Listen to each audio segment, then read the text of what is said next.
मनुष्य अपने भाग्य का निर्माता है। नीच का उत्थान पतन उसके वश की बात है। ये तथ्य जितना सच है उतना ही यह भी सही है कि वातावरण का प्रभाव अपने ऊपर भी पड़ता है और अपने व्यक्तित्व से परिवार एवं समाज का वातावरण भी प्रभावित होता है। बुरे वातावरण में रहकर कदाचित ही कोई अपनी विशिष्टता बना सका हो। साथ ही ये भी सच है कि वातावरण का प्रभाव भी पड़े बिना नहीं रहता। अधिकतर समर्थ लोगों के क्रियाकलाप ही वातावरण बनाते हैं।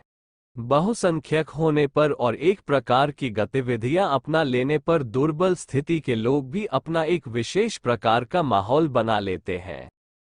व्यसनी अनाचारियों का समुदाय भी ऐसा प्रभाव उत्पन्न करता है जिससे सामान्य स्तर के लोग प्रभावित होने लगे।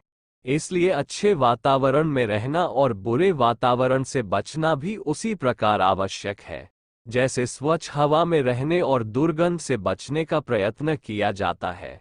वह कहानी प्रसिद्ध है जिसमें एक ही घोंसले से पकड़े गए दो तोते के बच्चे दो भिन्न प्रकार के व्यवसायियों ने पाले। वहां की स्थिति के अनुसार ही वे बोलना सीख गए।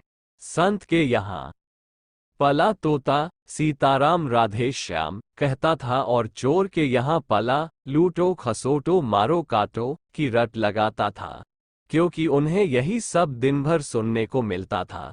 मनुष्य के संबंध में भी यही बात है।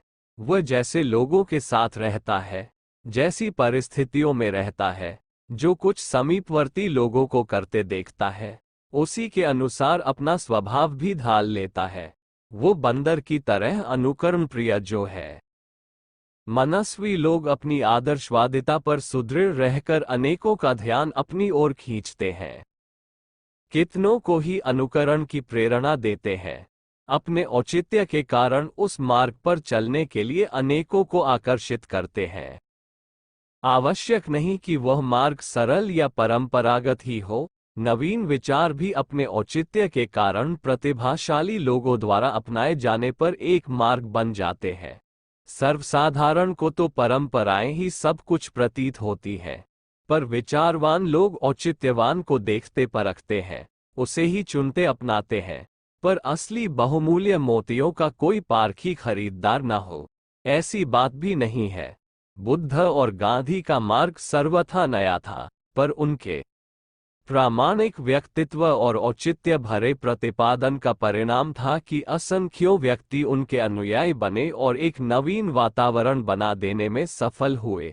पर ऐसा होता तभी है जब प्रतिभावान अग्रगामी बनकर किसी उपयुक्त मार्ग को अपनाएं और अपनी बात को तर्क, तथ्य, प्रमाण, उदाहरण समेत समझाएं, स्वयं उस मार्ग पर सुदृढ़ रहकर अन्यान्यों में मनोबल उत्पन्न करें। प्रथा परंपराओं में से अधिकांश ऐसी हैं जो आज की स्थिति के अनुरूप नहीं रहीं, भले ही वे किसी जमाने में अपने समय के अनुरूप भूमिका निभाती रही हों। समय गतिशील है, वह आगे बढ़ता है, पीछे नहीं लौटता। चरण सदा आगे बढ़ते हैं। यदि कोई पीछे की तरफ उल्टी गति से चलना आरंभ करे तो विचित्र लगेगा, धीमे चलेगा और कांटे चुभने जैसे संकट में भी फंसेगा। फिर वापस लौटने में हाथ भी क्या लगेगा, उसमें समय की बर्बादी ही पल्ले पड़ेगी। आदिमकाल से लोग जिस रहन सहन को अपनाने के लिए विवश थे, वह उस समय की सही सूझबूझ हो सकती है, पर अब न हम गुफाओं में घर बनाकर रह सकते हैं और न पत्ते लपेटकर ऋतु प्रभाव से बच सकते हैं। निर्वाह के लिए चिर पूर्वज जिन साधनों पर निर्भर थे, उन्हें अब इस प्रगतिशीलता के समय में कोई भी अपनाने के लिए तैयार न होगा। फिर भी हम पुरातन की दुहाई देते हैं और उन्हीं प्रचलनों की सराहना करते हैं जो कभी परिस्थितिवश अपनाए जाते रहे हैं।